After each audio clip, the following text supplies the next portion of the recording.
Shalom, shalom, bom dia. Hoje, excepcionalmente, estamos iniciando a tarde com a Torá, nesse horário, às 10 da manhã, do dia 13 de fevereiro do ano 2021, pelo calendário secular gregoriano. E pelo calendário, aliás, hoje é dia 12, melhor dizendo, que hoje é o sexto dia da semana. E hoje é dia 12 do mês de fevereiro do ano 2021. E hoje nós estamos no dia 30 do mês de Shevat, e logo mais ao entardecer, nós estaremos adentrando literalmente no primeiro dia do mês de Adar. Daqui a pouco vamos falar um pouco mais sobre o mês de Adar. Então hoje, dia 30 de Shevat do ano 5781, já estamos praticamente no mês de Adar, e pelo calendário secular gregoriano, dia 12 de fevereiro do ano 2021.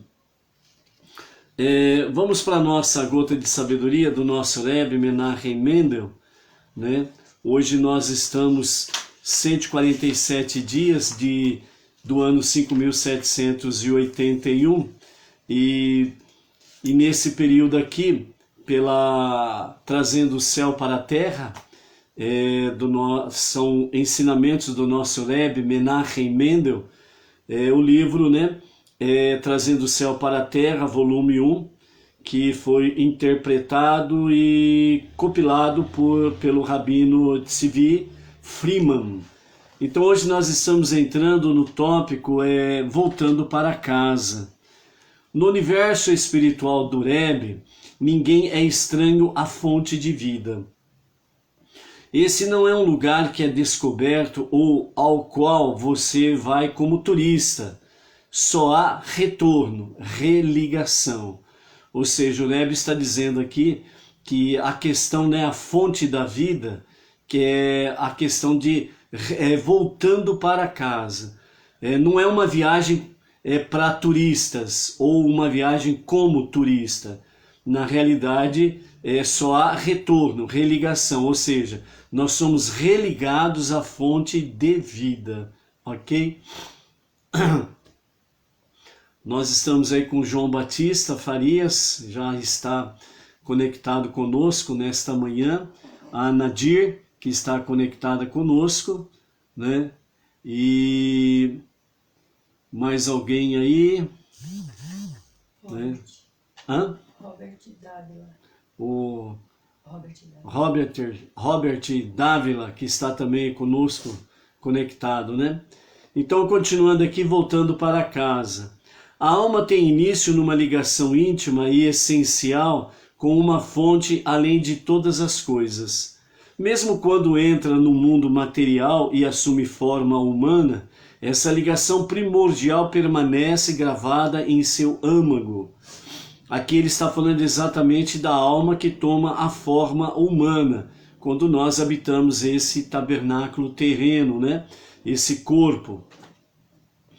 É essa ligação que a chama constantemente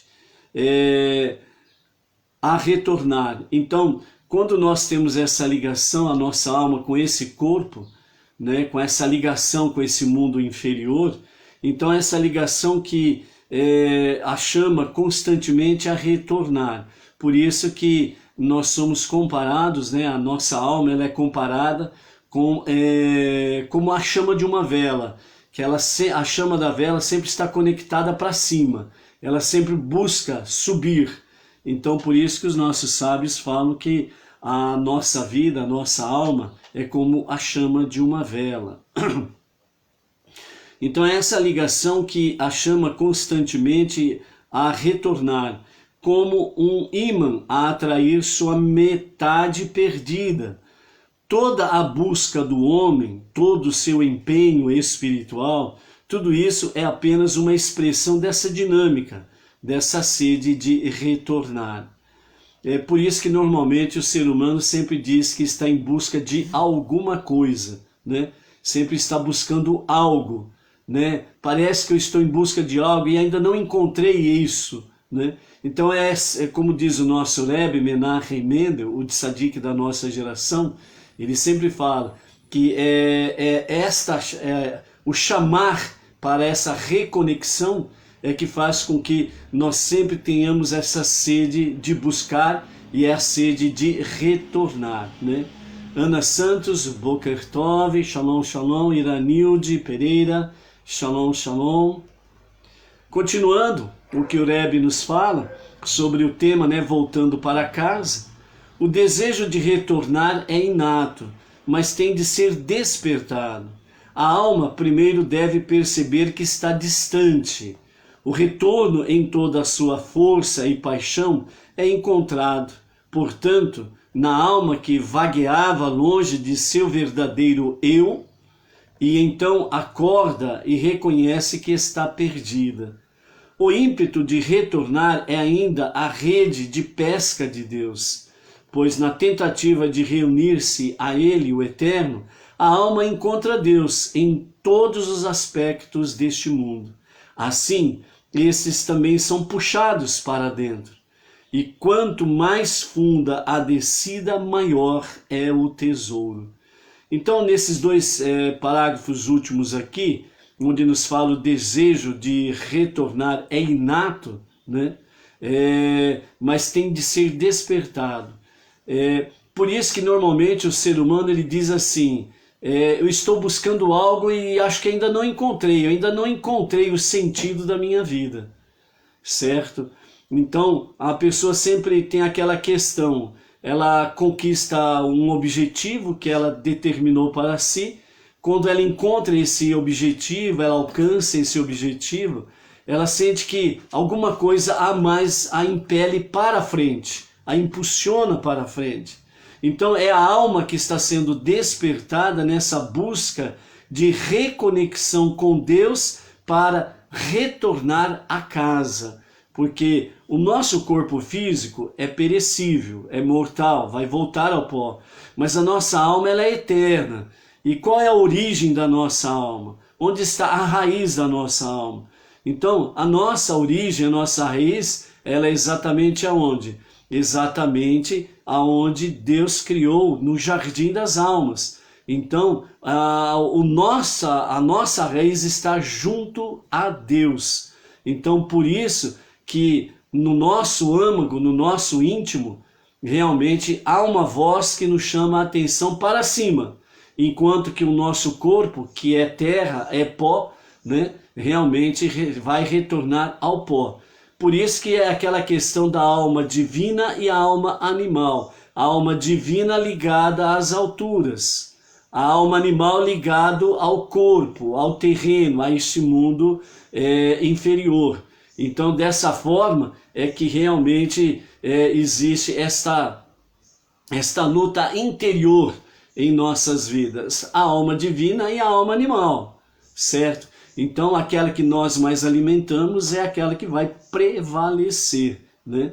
Por isso, ontem nós falamos sobre a questão da mistura de carne e leite. E hoje vamos falar mais um pouquinho sobre isso, de uma forma mais ainda profunda, aquilo que os sábios nos dizem, ok? Ana Santos, eu sempre senti um vazio, me sentia perdida, mas a minha alma sempre me alimentava. Obviamente, com o encontro com o monoteísmo, isso se tornou mais forte, mais presente, e a alma divina, ela fica cada vez mais forte, sem sombra de dúvidas, né? Então, o ímpeto de retornar é ainda a rede de pesca de Deus. Então, qual que é a rede de pesca de Deus para nos arrebanhar, né? Nos pescar no bom sentido, de fazer-nos retornar ao nosso lar celestial? É exatamente esse ímpeto de retorno, né? Então, aquele desejo, né? Retornar para casa. Porque se nós tivermos uma visão apenas neste mundo inferior, nascer, crescer, trabalha que nem um doido, vamos assim dizer, se mata tanto de trabalhar, de fazer isso, fazer aquilo, e depois daqui a pouco já chega a velhice, e aí a morte já bate na porta, né? Aí você fala assim, seguindo um padrão lógico de vida, né? Nascer, crescer, amadurecer, e depois chegar aí na terceira, quarta idade, né, na velhice, aí chega nessa situação e fala, puxa vida, a vida passou rapidamente, não deu para fazer tudo, não deu para aproveitar nada, e agora pronto, vou morrer e vai acabar. Então se o sentido da vida fosse esse, então realmente, né, aquela questão, qual é o sentido da vida? Nenhum, né? Nenhum. Mas como a origem da nossa alma, a raiz da nossa alma é eterna, é celestial, e ela está ligada diretamente à fonte de vida, que é o Todo-Poderoso, o nosso único Deus e Salvador, né? Então, realmente a nossa vida tem sentido e realmente nós temos um lar para retornar, ok? Então, dessa forma, né, Deus usa o ímpeto de retornar como uma rede de pesca, e dessa forma, então, é a tentativa que Deus faz de reunir-nos a Ele. Então, por isso que muitas coisas que acontecem na nossa vida, e nós não nos apercebemos de praticamente 100% dela. Mas algumas coisas que acontecem na nossa vida, que chamam um pouco mais a nossa atenção, e aí a gente fica naquela situação assim, puxa vida, eu nunca pensei isso, nunca imaginei isso, mas realmente essa situação que aconteceu comigo foi muito bom, e isso daí me fez muito bem, e eu senti de fato a presença divina na minha vida. Então é exatamente a rede de pesca de Deus, que faz com que nós venhamos nos conectar com Ele, e aí nós realmente entendemos, graças a Deus, que tal coisa aconteceu na minha vida, porque fez me aproximar mais de Deus, ok? Então, essa é a introdução para as próximas gotas de sabedoria que vamos ter aí nos próximos dias, com esse título, Voltando para a Casa. Essa é a introdução, e a gota de sabedoria específica para hoje, o dia 147 do ano 5781, diz assim: nosso mundo é um mundo onde pode haver um arco-íris. No começo havia um mundo que só recebia e não gerava dividendos. Seus habitantes não se aproximavam de nada, viviam de benevolência de seu Criador. Fizessem o que fizessem, sem necessidade de desculpas, e por fim, simplesmente morriam, e isso era tudo. Com o dilúvio, esse mundo foi recriado. A terra foi limpa, a atmosfera purificada. Ele se tornou um mundo capaz de receber a luz do sol, que emanava do alto, e refratá-la em muitas cores. Ou seja, até que aconteceu o dilúvio, não havia o famoso arco-íris, ou simplesmente o arco da aliança, né? Então não existia. O sol não brilhava como passou a brilhar a partir do dilúvio, né? A chuva foi a primeira que aconteceu e trouxe com ela o dilúvio. E a água, como sempre, representa a purificação, a limpeza. Então, o nosso Rebbe diz que com o dilúvio o mundo foi recriado, a terra foi limpa, a atmosfera purificada, e se tornou um mundo capaz de receber a luz do sol, que emanava do alto, e refratá-la em muitas cores. Segundo os nossos sábios, dizem que na época de Mashiach, quando Mashiach se revelar e começar a redenção plena com Mashiach, o sol ele voltará a brilhar antes do dilúvio. E segundo os nossos sábios, dizem que esse brilho do sol é que vai fazer com que todas as vidas sejam curadas de todo tipo de enfermidade, né? É por isso que quando você ouve por aí aqueles cientistas, infectologistas, médicos sérios e do bem, que não estão visando lucros juntos com os globalistas dos sistemas establishment, né? Então esses médicos sérios do bem, esses infectologistas, principalmente nos últimos 12, 14 meses, por aí afora, né? Que nós estamos vivenciando, uma das coisas que eles sempre estão dizendo, você precisa tomar sol, o sol tem vitamina D3, e o nosso organismo precisa muito dessa vitamina.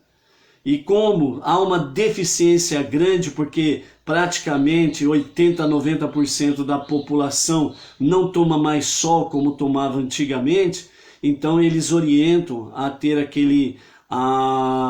o complemento da vitamina, que é exatamente o complemento da vitamina D3, para que o nosso organismo possa adquirir, né, defesa, aumentar a sua imunologia, para que possa aí vencer aí vírus, bactérias e companhias limitadas. E junto com eles tem outros medicamentos de baixo custo, que é o que o sistema e o establishment não quer, que você gaste pouco, né? Se você analisar aí o que está acontecendo nesses últimos 14, 18 meses aí, os bilionários ficaram mais bilionários por causa das pesquisas, as vendas, né?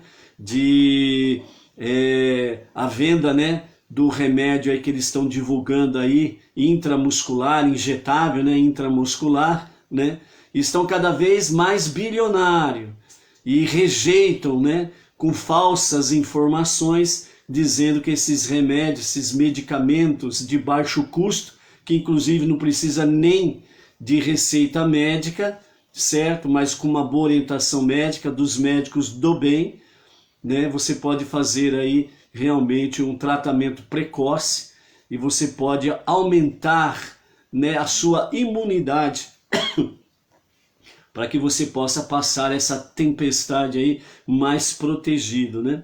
Então, nós temos essa realidade aí, no sentido de que depois do dilúvio, nós temos aí esse sol que emana do alto e que vem realmente trazer aí saúde, né?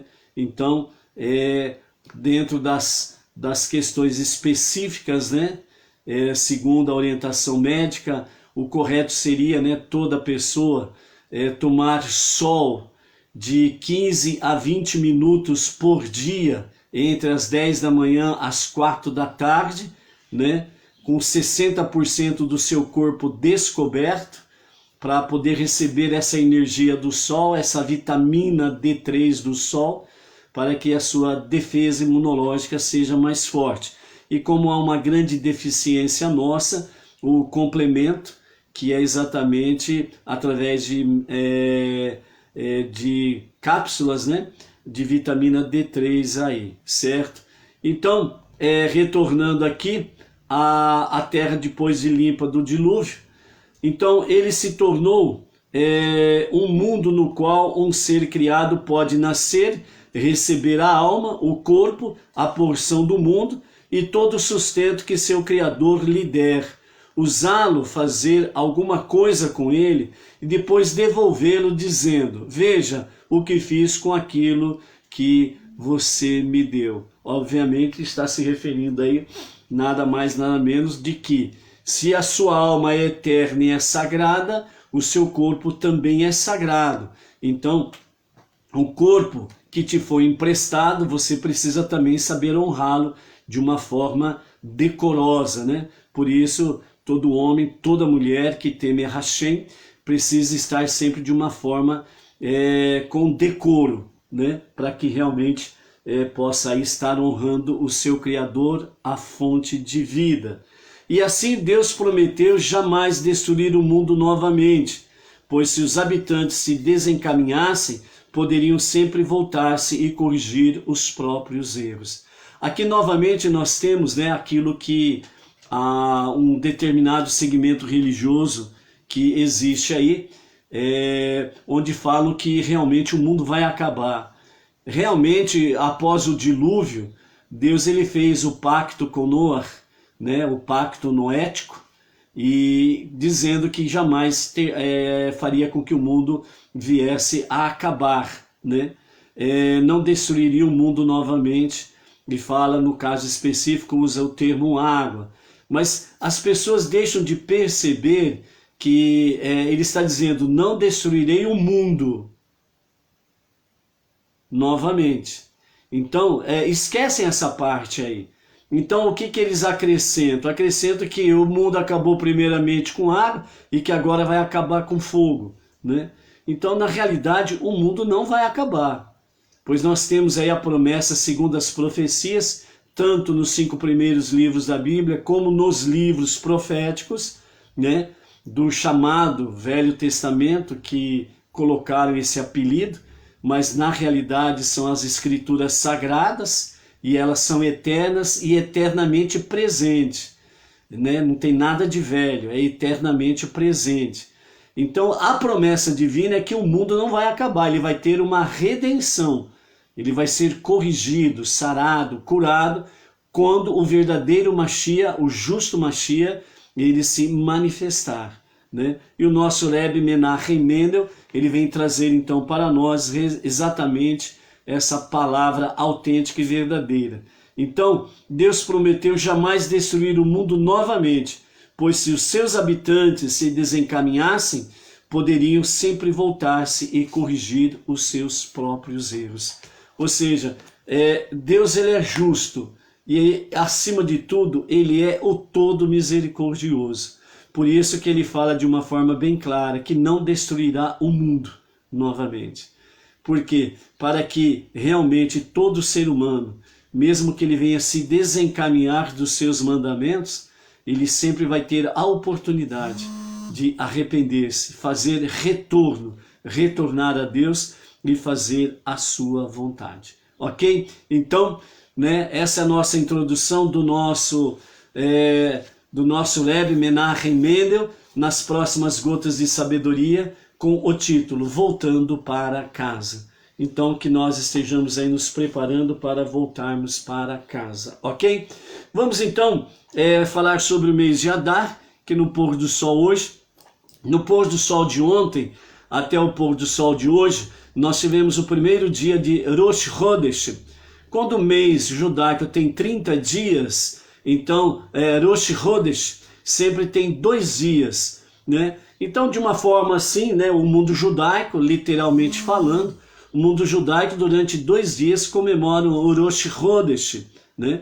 E nós, Benei Noach, nada impede que nós possamos aí, estarmos aí aprendendo e possamos, né, estarmos nos envolvendo, né, com o início do novo mês, pois as festividades, né, e a nossa vida espiritual está diretamente ligada ao calendário judaico, né? Então, no pôr do sol de ontem até o pôr do sol de hoje, a primeira comemoração do novo mês, e ao pôr do sol de hoje, literalmente adentramos no primeiro dia do mês de Adar. Então, o mês de Adar, os nossos sábios dizem assim, a respeito deste mês: sua sorte é forte. Literalmente falando, a partir do pôr do sol de hoje, que você deseje ao seu próximo que sua sorte seja forte em todo este mês, e que em todo este mês você seja abençoado com muitas bênçãos e muitas alegrias. É o mês mais alegre de todo o calendário judaico, o mês de Adar, ok? Então, segundo os nossos sábios, né, e nos fala principalmente ali através do Sefer Yetzirah, né, o livro da criação, cada mês do ano judaico tem uma letra do alfabeto hebraico, tem um signo do zodíaco, uma das 12 tribos de Israel, um sentido e um membro controlador do corpo que corresponde ao mês específico. Então Adar, ele é o 12º mês a partir de Nissan. Então, portanto, nós estamos no 12º mês e o próximo mês é o mês de Nissan, certo? Então, já estamos aí nesse mês de Adar, já nos preparando para grandes milagres que teremos aí, tanto dentro do mês de Adar, como a partir do mês de Nissan, onde nós temos aí, né, a grande festividade de Pesach, que é a festividade de Matzot, né, os pães sem fermento. A palavra Adar é cognata do hebraico Adir, que significa força. Então, Adir significa força. Então, Adar é o mês da boa sorte para o povo judeu. os nossos sábios dizem a respeito de Adar. Sua mazal, a sua sorte, né? Mazal significa sorte. Então, a sua mazal é forte, a sua sorte é forte. Então, este é o mês que você precisa confiar que a destra do Todo-Poderoso estará te abençoando dia a dia, né? Com uma mão forte, com bênçãos de sorte. Purim é o dia festivo de Adar, que comemora a metamorfose da aparente má sorte dos judeus, como pensava Ramã, e dessa forma ela é convertida, tem a metamorfose, né? A má sorte, ela vem e se transforma em boa sorte. Quando chegar Adar, nós intensificamos em júbilo, em alegria. A festa de Purim assinala o ponto alto da alegria do ano inteiro, certo? Então, você começa o ano sacerdotal com Nissan, grandes milagres no mês de Nissan, Pesach, e vai um período que tem aí de grandes festividades. Quando você finaliza o ano judaico, que é com o mês de Adar, então você está finalizando o ano com alegria, o mês de Adar. Você começa com a alegria de grandes milagres e você encerra o ano com Adar, né? O mês mais alegre de todo o calendário. Então, segundo os nossos sábios, diz que você está ao mesmo tempo finalizando um ano e iniciando um novo ano com muita alegria. Por quê? Porque sua sorte é forte e você não pode duvidar disto daí, ok? Então o ano judaico começa com o júbilo da redenção de Pesach e termina com a alegria da redenção de Purim. O júbilo quebra todas as barreiras, ok? Então o júbilo de Adar é o que faz deste mês o mês grávido do ano. 7 dos 19 anos no ciclo do calendário judaico, 7 são anos embolísmicos, ou seja, grávidos, com um mês de Adar adicional. Quando há 2 meses de Adar, Purim é celebrado no segundo mês de Adar, para conectar a redenção de Purim com a redenção de Pesach. E assim vemos que o segredo de Adar e Purim é o fim está cunhado no início, ou seja, o fim e o começo estão unidos, cunhados, unidos, né, em boas bênçãos, boas sortes, né? Então, a única expressão masculina que é usado no universo grávido, né? Grávido é o mês de Adar. Cada 3 anos, né, tem aí o ano embolísmico. Então, cada 3 anos, o calendário judaico, ele acrescenta o mês de Adar. Então, são 2 meses de Adar, a cada 3 anos, certo? Por isso que em 19 anos, num ciclo dentro do calendário judaico, dos 19 anos, 7 anos são exatamente esses anos embolísmicos, né, que é chamado dentro da sabedoria judaica de o mês grávido. Essa é a única vez em que é usado grávido no sentido masculino, que se refere a mês. Ser humano, homem, macho, jamais será grávido, jamais, porque o homem, ele sempre terá sua constituição masculina e os seus órgãos reprodutores masculino. E a mulher feminina, fêmea, sempre terão seus órgãos reprodutores femininos. Não importa a sua opção sexual, continuará sendo macho e fêmea, homem e mulher, e não tem como mudar isso daí, ok? Só há um Deus e só há um Criador que criou homem e mulher, macho e fêmea. Quer aceite ou não, a realidade é esta, ok?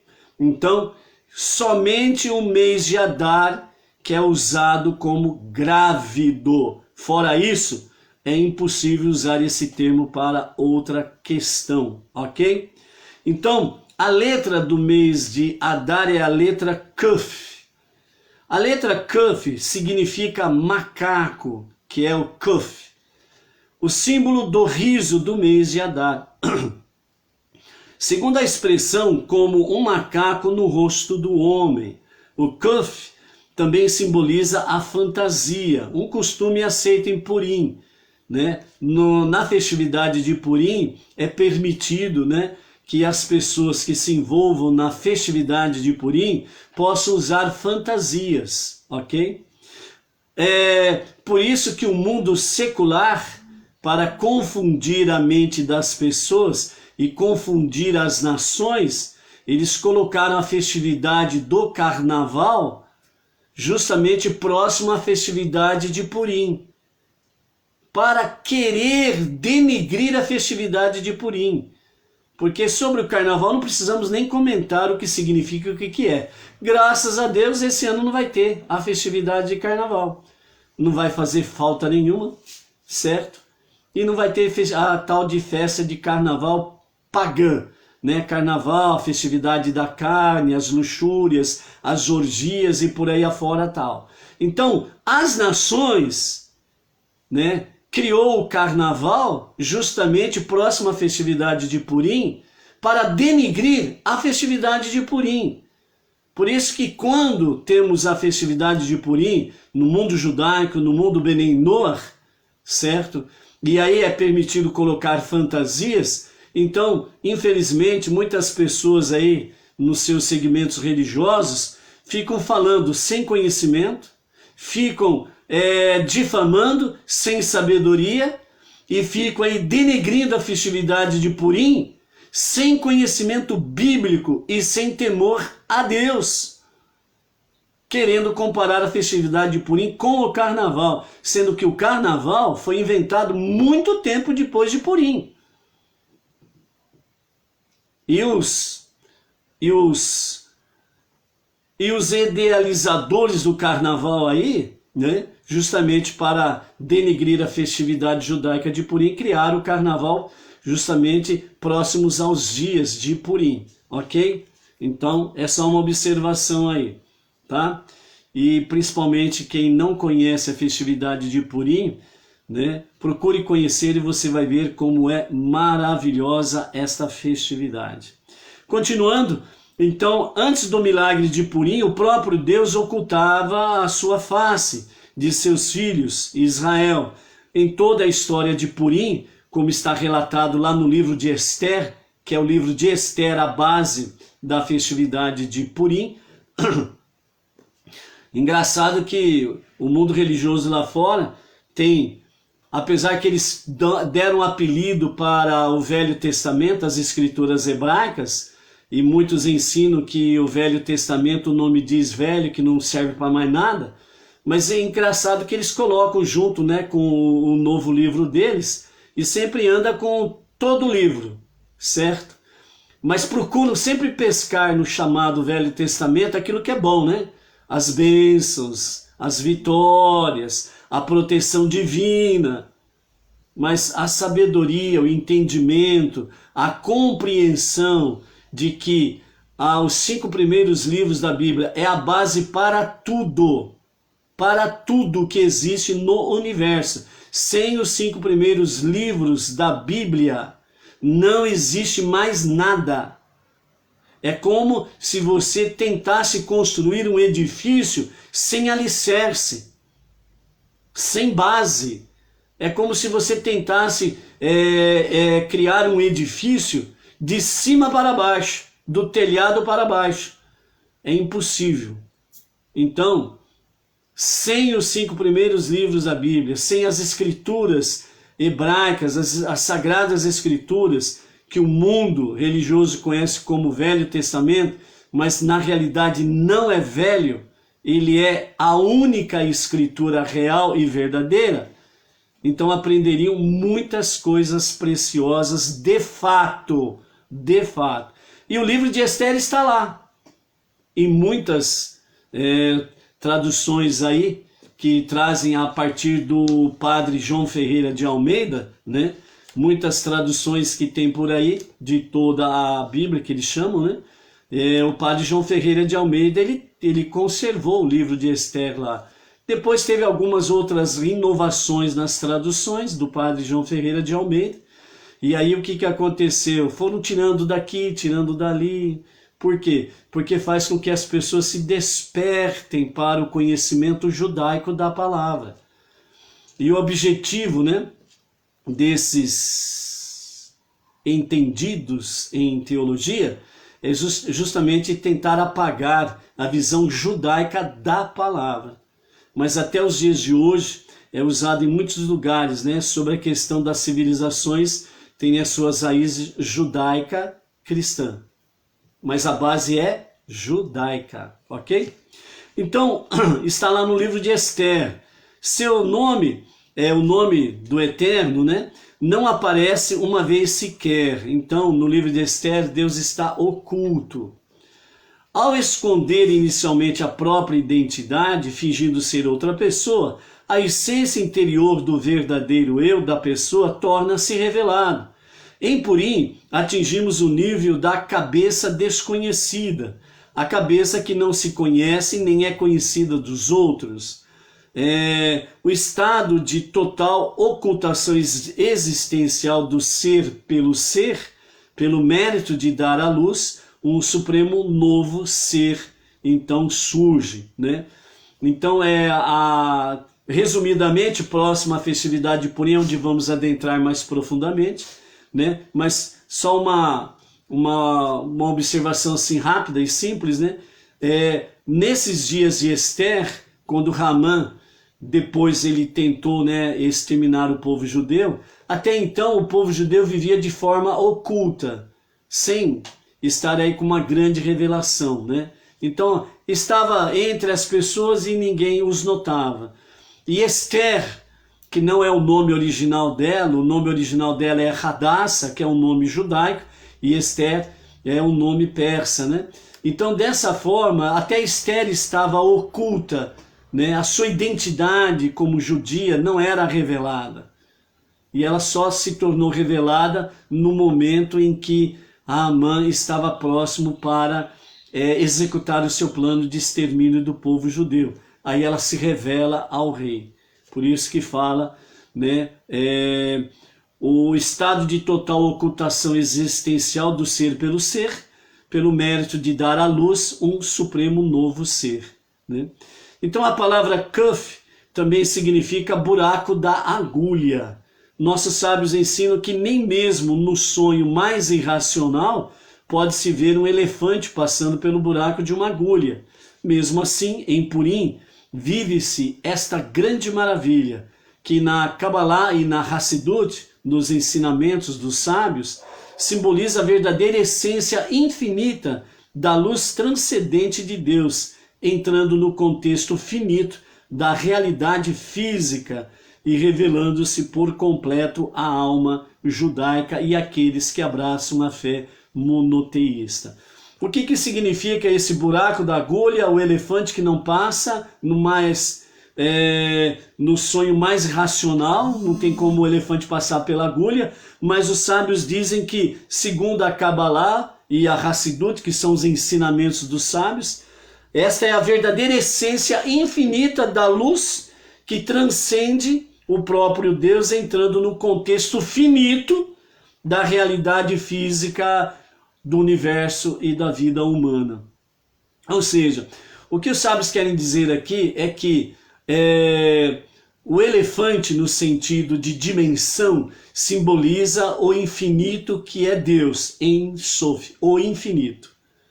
Dentro disso daí, o buraco da agulha significa esse mundo inferior que nós habitamos.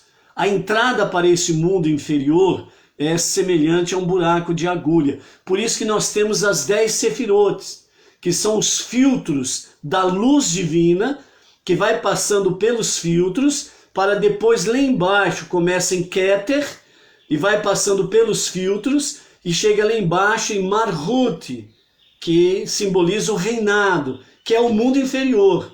Então esse buraco da agulha é essa Sefirot. As 10 emanações de Deus, os 10 filtros de Deus, por onde essa luz infinita, que é o próprio Ein Sof, o próprio Todo-Poderoso, ele passa por esse buraco de agulha para se revelar em Malhut, o reinado, este mundo inferior, este universo. Só através disto é que a Shekhinah, a presença divina, pode se revelar. Porque o infinito não cabe no finito. Então, se ele se revelar como ele é, no universo simplesmente vira poeira, acaba, não vira nada. Por causa da sua presença infinita. Mas através das emanações da Sefirot, os 10 filtros de Sefirot, então a Shekhinah, a presença divina, passa por esse buraco de agulha e se revela para nós nesse mundo finito, numa proporção que nós e o universo pode suportar para que nós possamos sentir a presença divina, ok? A Mazar, né? A sorte então do mês de Adar é Dagim, que significa peixes. Peixes são criaturas do mundo oculto, né? Que ficam debaixo das águas. Assim também são as almas de Israel, peixes que nadam nas águas da Torá. A verdadeira identidade e sorte de Israel é invisível neste mundo. A revelação de Purim, a revelação da verdadeira identidade de Israel, reflete a revelação do mundo vindouro. O milagre de Purim é entendido para refletir neste mundo o supremo milagre, a ressurreição no mundo vindouro. A palavra Dag, singular de Dagim, é interpretada para representar o Tikkun, que significa retificação, de Daag, que Daag significa preocupar-se. Na Torá, a palavra para peixe é Dag. Na verdade, aparece escrita uma vez como Daag. Na época de Neemias, alguns judeus não observantes profanaram a santidade do Shabat, vendendo peixe no mercado de Jerusalém. Seu peixe tinha se transformado em excessiva preocupação pelo ganho do próprio sustento, na direção oposta. O peixe do júbilo de Purim, a forte, embora inicialmente oculta como peixe, a forte Mazar de Adar, converte toda a preocupação na alma do homem na suprema alegria da redenção com o novo nascimento do ser, da cabeça desconhecida. Por isso que a Torá diz que o povo de Israel está por cabeça e não por cauda. A tribo deste mês é Naftali, ou Naftali. Na Kabbalah, o nome Naftali é lido como duas palavras, Nofet Li, que significa doçura é para mim. A mitzvah de Purim, de atingir o nível da cabeça desconhecida ao beber vinho, por exemplo, é expressa nas palavras de nossos sábios como: a pessoa em Purim é obrigada a tornar-se doce, até que seja incapaz de diferenciar entre o maldito, seja Haman, e o abençoado, seja Mordecai. Esta é a expressão de júbilo e riso ao nível de Naftali, ou Naftali. Nosso patriarca Yaakov abençoou seu filho Naftali. É um servo enviado, um mensageiro que expressa palavras eloquentes. As palavras eloquentes de Naftali provocam júbilo e riso aos ouvidos de todos que escutam. Ao final da Torá, Moshe abençoou Naftali. A vontade de Naftali seja satisfeita. Na Hassidut, nos ensinamentos dos nossos sábios, é explicado que vontade satisfeita, que em hebraico é Seva Ratzon, Seva Ratson refere-se ao nível da vontade na dimensão interior de Keter, coroa, onde toda experiência é puro deleite, o estado de ser no qual a pessoa não deseja nada além de si mesma. As 3 letras que compõem o nome de Rahman possuem 6 permutações. Então, Rahman, né, ele tem no seu valor numérico, nessas permutações, chega ao valor numérico 570, que 570 é o valor numérico da palavra Rasha, que significa perverso, razão pela qual Rahman é chamado Rahman, o perverso. 570 também é o valor numérico de Naftali, que leva alegria e risos ao jogar o jogo de 6 permutações de Rahman. Na Kabbalah, essa explicação que a eloquência de Naftali reflete sua sabedoria para permutar a palavras em geral, também como pode ser examinado dentro da Gematriot, tal como Arur Rahman, maldito seja Rahman, né? E permuta, faz uma permuta para Baruch Mordecai, ou seja, bendito seja Mordecai, o tio de Esther. E o jogo mais prazeroso, né? Shah Ashwa,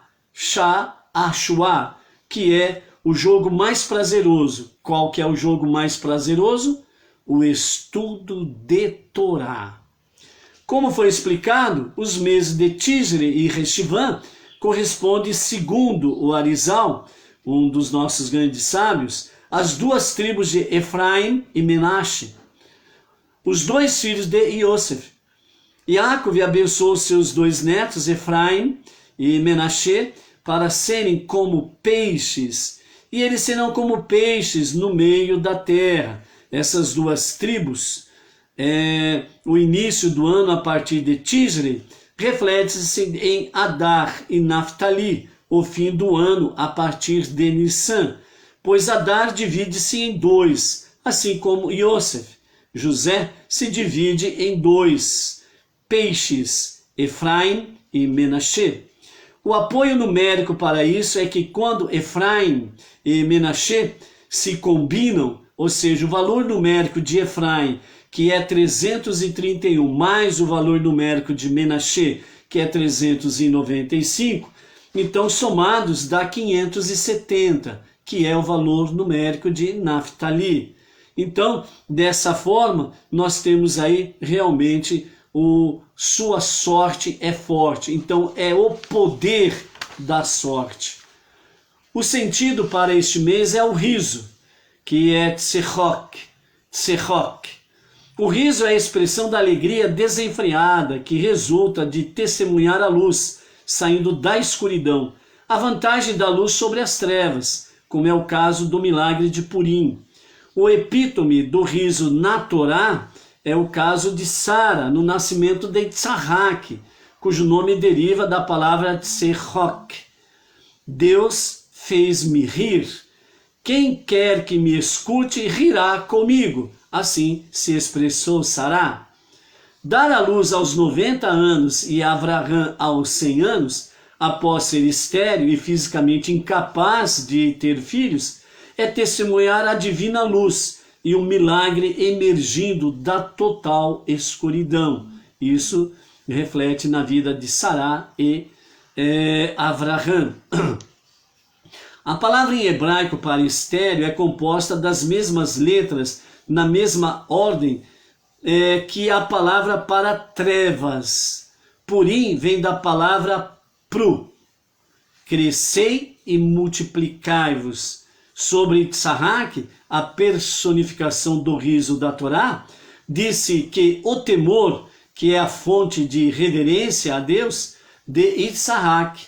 Essa expressão também pode ser lida como o temor que rirá. A essência do medo se metamorfoseará na essência do riso. Então, o temor a Deus não pode ser com o medo, o pavor, mas o temor a Deus, ele precisa ser transformado, sofrer a metamorfose do medo em alegria, em júbilo, de conhecer a Deus e de confiar em Deus. Quanto a Purim, o decreto de Ramã se transforma no riso exuberante da festa de Purim.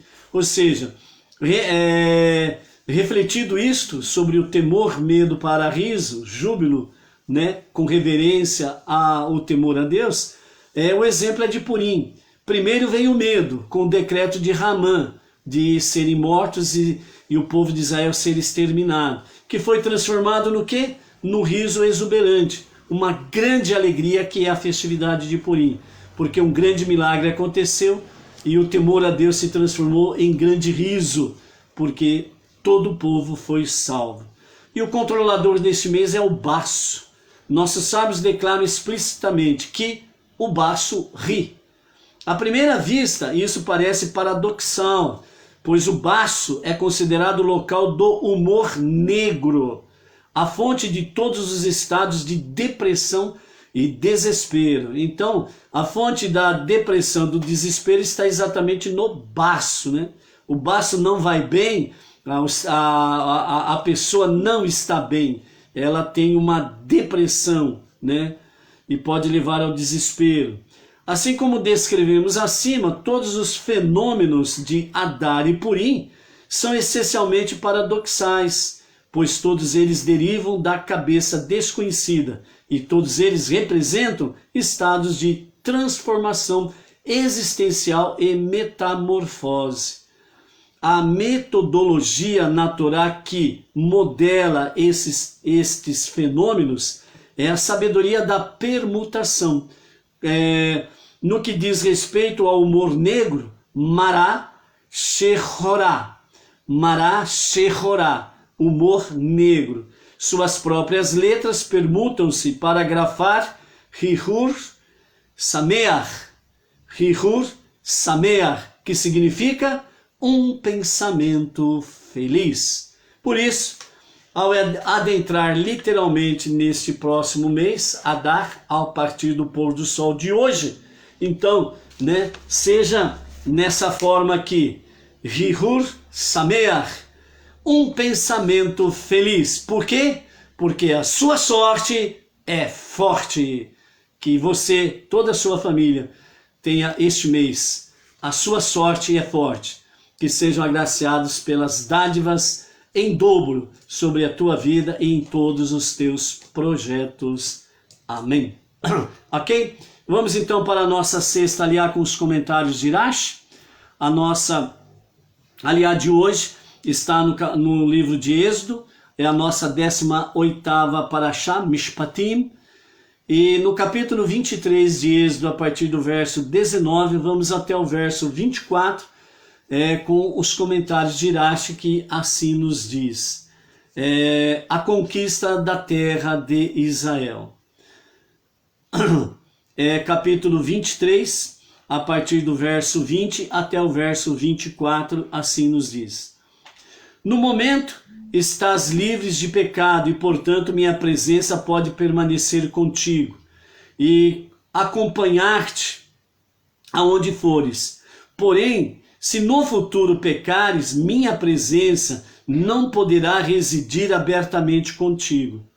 Quando isso acontecer, eu enviarei um anjo diante de ti para proteger-te no caminho, para levar-te ao lugar, a terra de Israel que designei, para que o ocupes e povoes, a fim de cumprires tua missão de aumentar a consciência divina no mundo, e particularmente ao lugar central e especial que há muito tempo preparei para nele me revelar. Posicionando o templo celestial diretamente acima do local onde construirás o templo terreno. Isso significa que a terra de Israel em geral e o local do futuro templo em particular são os pontos mais receptivos à consciência espiritual dos mundos superiores. Enviar-te-ei esse anjo porque teu nível espiritual terá caído. Mas, apesar disso, sê cuidadoso em sua presença, ouve sua voz e não te rebeles contra ele, pois não tolerarás vossa iniquidade. Sendo anjo, ele não compreende a desobediência à minha vontade, e ainda que pudesse entender, não está autorizado a perdoar-te, de modo que te punirá. Independentemente disso, porém, deves ouvir a sua voz, porque meu nome está com ele.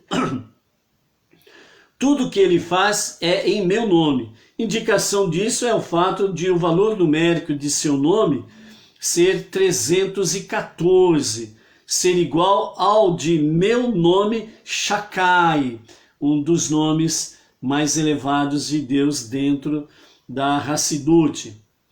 Pois se lhe obedeceres diligentemente e portanto fizeres tudo o que eu falar, serei inimigo de teus inimigos e perseguirei teus perseguidores.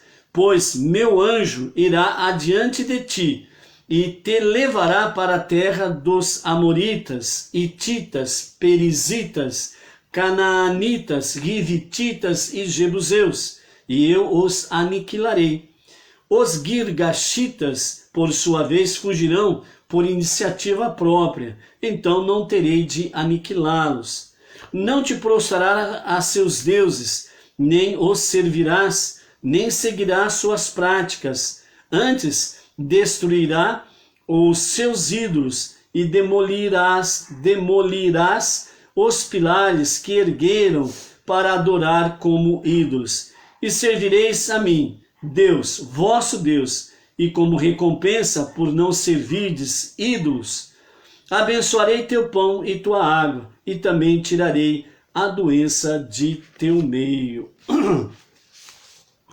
Então nós temos aqui realmente a nossa sexta aliá, e nós temos aí a graça bendita de Hashem, que traz para nós esses aprendizados sobre a conquista da terra, certo? Então a conquista da terra, ela traz para nós algumas coisas muito essenciais. Primeiramente nós queremos recordar contigo sobre a questão que nós falamos ontem, sobre a questão da carne e o leite.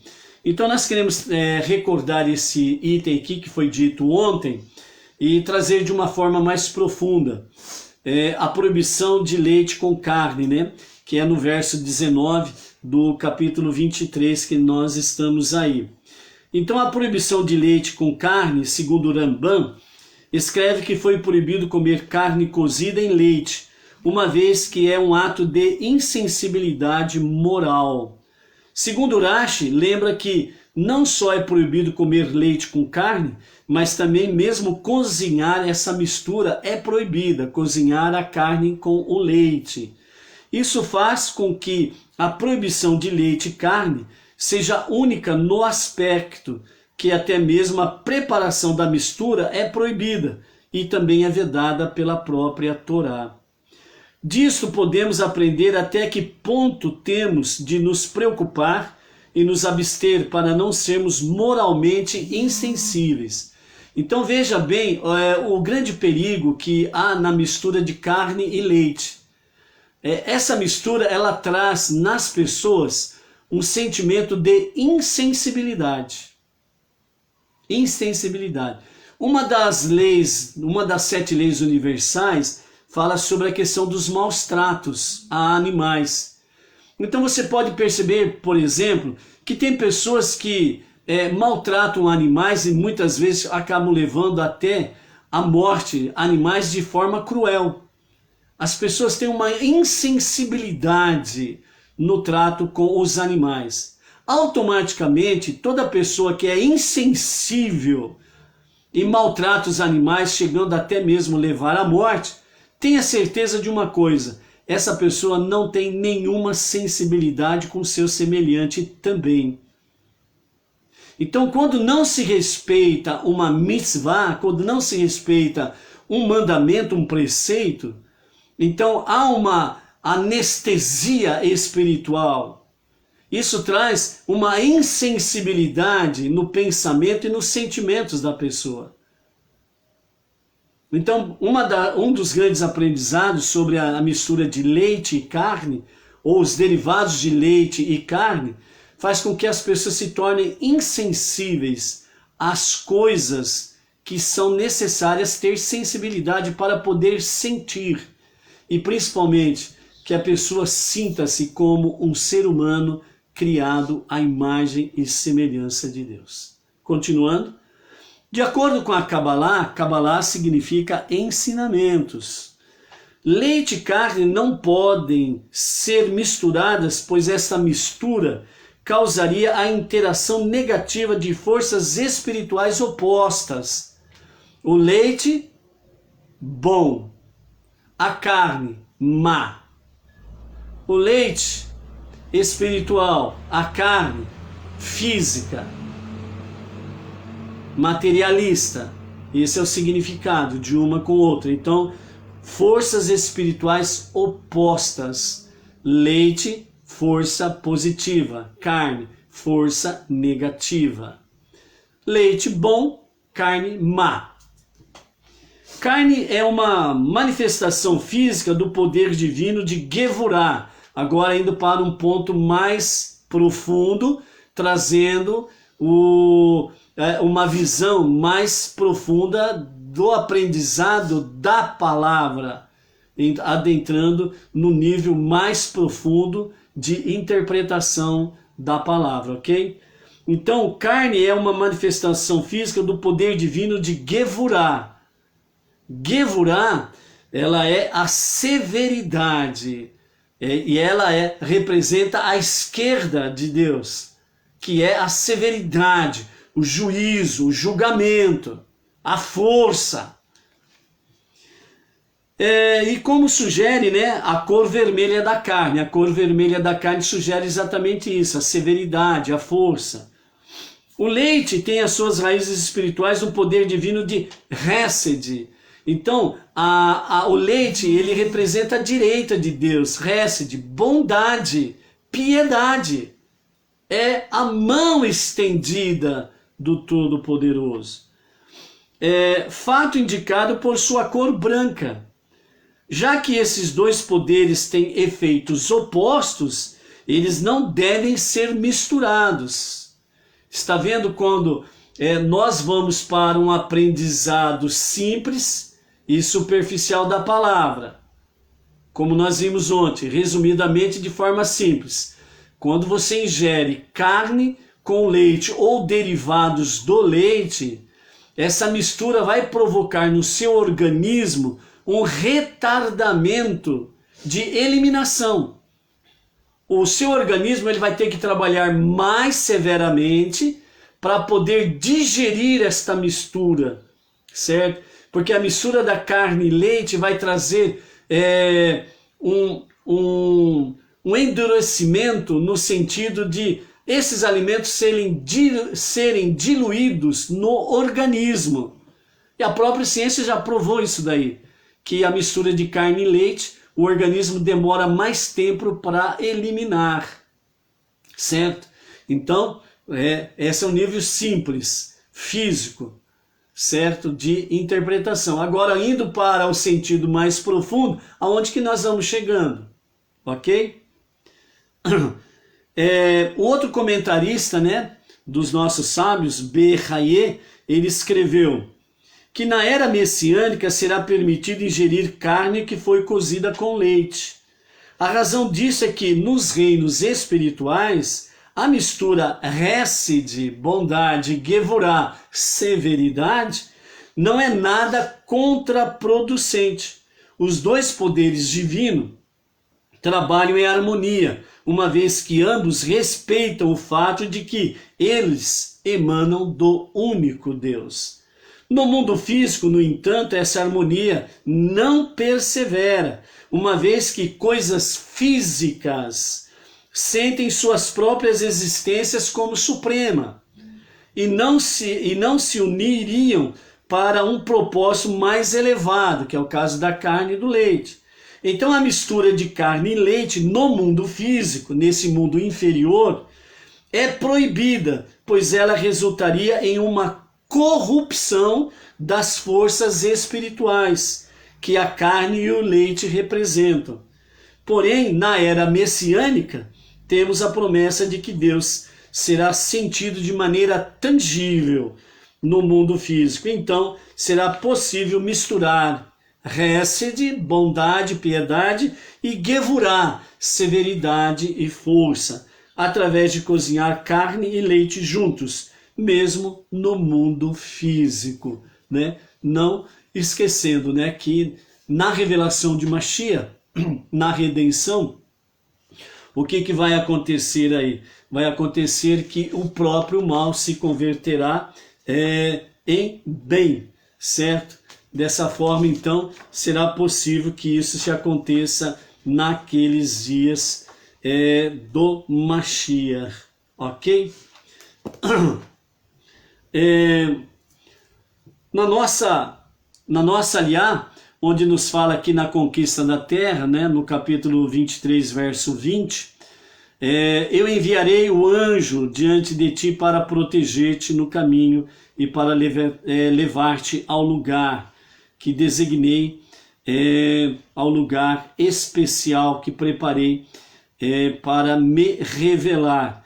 Sê cuidadoso em sua presença, ouve sua voz e não te rebeles contra ele, pois não tolerará vossa iniquidade. Para nós podermos aqui falar de uma forma simples, que todos possam entender, e numa oportunidade melhor estaremos falando melhor sobre a questão desse anjo. Aqui, Rashi ele comenta que esse anjo, ele é o Metatron. Metatron. Este anjo, não se costuma pronunciar os nomes de anjos que não são usados como nome de pessoas. Portanto, quando se lê esse nome em voz alta, esse que nós acabamos de falar, então, segundo Rashi, ele diz que devemos abreviar quando se menciona este nome de anjo. Em vez de falar o nome completo que nós acabamos de falar, para que você tenha a noção do nome do anjo, certo? Então você já ouviu, né? Então não vamos repetir o nome. Por quê? Porque os nossos sábios dizem que quando se fala em voz alta, o nome desse anjo precisa abreviá-lo. Então, em vez de falar o nome completo, então se fala Metat, e não completa o nome do anjo. Por quê? Porque o próprio Torá está dizendo aqui, né? Ser cuidadoso em sua presença, ouve sua voz e não te rebeles contra ele, pois ele não tolerará vossa iniquidade. Então, se você pronunciar o nome deste anjo completamente, na primeira iniquidade que você cometer, ele vai agir com rigor sobre você. Então, por isso, não se deve pronunciar o nome desse anjo. Falamos uma vez para que você tenha noção disto. Se você não ouviu, depois no vídeo você poderá ouvi-lo. Mas não poderá pronunciá-lo em voz audível. Se você está lendo apenas com os olhos, com a mente, você vai ler o nome completo, mas você não vai pronunciar. E quando você for pronunciar o nome deste anjo, você vai abreviar o seu nome dizendo Metat, para que ele não use de rigor contra você quando você cometer um erro, uma falha. Por quê? Porque o anjo, ele não tem discernimento sobre piedade. Esse anjo aqui, ele é o anjo do rigor. Ele não tolerará a vossa rebeldia, a vossa desobediência. E ele também, assim como todos os anjos de forma geral, todos os anjos não têm o poder de perdoar pecados. O único que pode perdoar pecados é Deus. Quando você comete um pecado contra Deus, então só Ele pode te perdoar. Quando você comete um pecado contra Deus. Agora tem um outro tipo de pecado que você comete contra o próximo, aí Deus, ele não interfere. Porque você cometeu um pecado contra o próximo. O pecado contra o próximo é você e ele. Se você se arrependeu verdadeiramente e você chega para o próximo e pede perdão para ele, mesmo que ele não receba o perdão, né, ele não te perdoa, não tem problema. Porque você fez a sua parte segundo a vontade divina. Você se arrependeu e você pediu perdão para o teu próximo. Então você está livre de qualquer iniquidade neste campo contra o próximo. Certo? Então, tem dois tipos de pecado. O pecado contra Deus, que só Ele pode perdoar, quando você se arrepende de fato e vai à sua presença. Você vai à presença de Deus sem intermediário e sem pagar pedágio. Você cometeu um pecado contra Deus. Então você não precisa de pedágio para chegar a Deus. Deus é Pai, você é filho. Você vai direto ao Pai. E dessa forma o que acontece? Você vai falar justamente para o Pai. O Pai todo misericordioso. Pai, pequei contra ti porque eu fiz isso, isso e isso. Segundo os teus mandamentos. Eu falei tal coisa que não deveria falar. Eu tomei o seu nome em vão. Um exemplo simples aí para se ter uma ideia do que é pecar contra Deus. Tomar o nome de Deus em vão. Por qualquer bagatela, você diz, ai meu Deus, ai meu Deus. Você está tomando o nome de Deus em vão. O que você poderia fazer ou falar? Puxa vida, fui fazer isso, fui falar isso. E não ficar aí toda hora, ai meu Deus, meu Deus, meu Deus. Se torna uma coisa tão corriqueira e sem valor. Sem valor. Por exemplo, se você corre um perigo, e nesse perigo que você corre, você diz, ai meu Deus, você está pedindo socorro para Deus, para Ele te livrar desse perigo, deste mal. Aí é uma outra história. Agora você vê por aí, né, as pessoas falando, ai meu Deus, para qualquer coisa, para qualquer bagatela, até piadas se faz usando a questão de Deus. Então, não se pode tomar o nome de Deus em vão. Esse é um pecado contra Deus. Então, quem se arrepende verdadeiramente, procura Deus, confessa que não vai mais cometer tal pecado e você recebe o perdão de Deus. E contra o próximo, o teu semelhante, é você e ele. Não adianta você falar, ai meu Deus, me perdoa porque eu fiz tal coisa contra o próximo. Deus ele não vai te perdoar. Porque você tem que procurar o seu próximo para pedir perdão para ele. Você cometeu o pecado contra o próximo. Assim como você cometeu contra Deus e procurou Deus, e se acertou com Deus, agora você procura o próximo e vai se acertar com o próximo. Se acertou, beleza. Houve um verdadeiro e real arrependimento, você está perdoado, mesmo que o teu próximo não te perdoe. Mas você fez a sua parte, você não tem mais essa culpa. Aquele que deveria perdoar e não perdoou, aí já é outro problema, é problema deles, deixa pra lá. Não entra no mérito da questão, ponto final.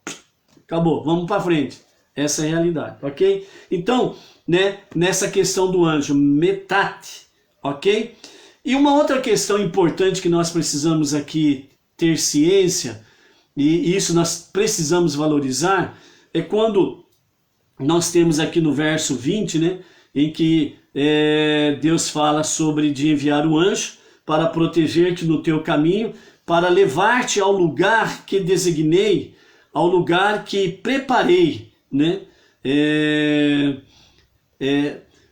Então aqui, né, o comentário de Irache, eles nos fala exatamente sobre a terra de Israel, que é a terra prometida, que ele deu ao povo de Israel, ao povo judeu, e ele falou, ali no lugar em que eu preparei para me revelar. No deserto, Deus se revelava através do tabernáculo no deserto, conhecido como mexicano. Quando chegaram em Jerusalém, construíram o Beit Hamikdash, o grande templo. E no centro do templo estava o Kadosh Kadoshim, o Santo dos Santos. E ali foi colocado a arca, e ali o Kohen Gadol, o sumo sacerdote, ele entrava uma vez por ano no Yom Kippur, o dia do perdão. E ali ele levava todo o pecado do povo, para que pudesse receber o perdão neste dia. Então, esse lugar, Kadosh Kadoshim, o Santo dos Santos, era o centro do templo, certo? Então, este lugar, diz Deus, que é o lugar em que eu escolhi para me revelar. E segundo os nossos sábios, o templo celestial, o templo espiritual que está no mundo espiritual, a sua localização, ela é exatamente numa linha vertical, ela é exatamente no mesmo ponto onde está o Kadosh Kadoshim, aonde o templo foi construído ali em Jerusalém, numa linha vertical, é o mesmo lugar em direção ao mundo celestial, ao mundo espiritual, a localização do templo espiritual. Por isso que os sábios dizem que em Jerusalém, lá onde hoje só tem o Kotel, o muro, conhecido entre as nações como o Muro das Lamentações, né? Então quando o templo estava ali totalmente em pé, então é um lugar específico e único de uma conexão de Deus com esse mundo inferior. E é a partir de Jerusalém que sai esta conexão. Por isso que os sábios dizem que depois da destruição do templo, em todo lugar, de norte, sul, leste a oeste, que se fala de forma figurada, os quadrantes da Terra, sabemos que a Terra é esférica, mas por causa de norte, sul, leste a oeste, né? Falando os quadrantes da Terra no sentido de uma ocupação global, onde sai a manifestação divina. E os sábios disseram que depois da destruição do templo, essa conexão ela tornou-se possível de qual forma? Em todo lugar, em toda casa, em todo lugar que se faz um centro de estudos de Torá, uma casa de estudos de Torá, essa se torna um mini Beit Hamikdash. Certo? Dessa forma há uma conexão com Deus. Por isso, na sua casa ou um imóvel que você separa para que possamos ter realmente um lugar físico para receber pessoas, para fazermos estudos de Torá, então este lugar representa um mini templo de Jerusalém.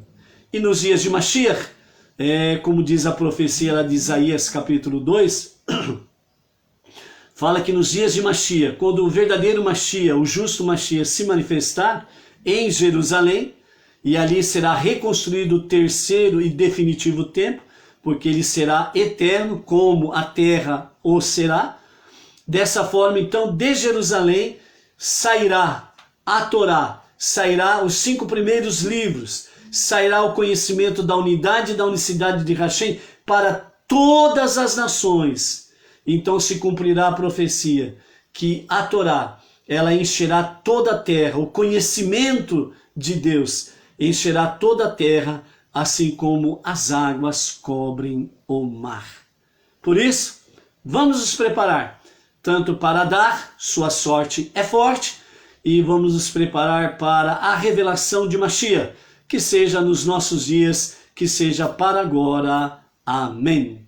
Shalom, shalom, e até amanhã, na nossa 7ª Aliá, às 14 horas. Shalom, e uma boa preparação para o Shabat.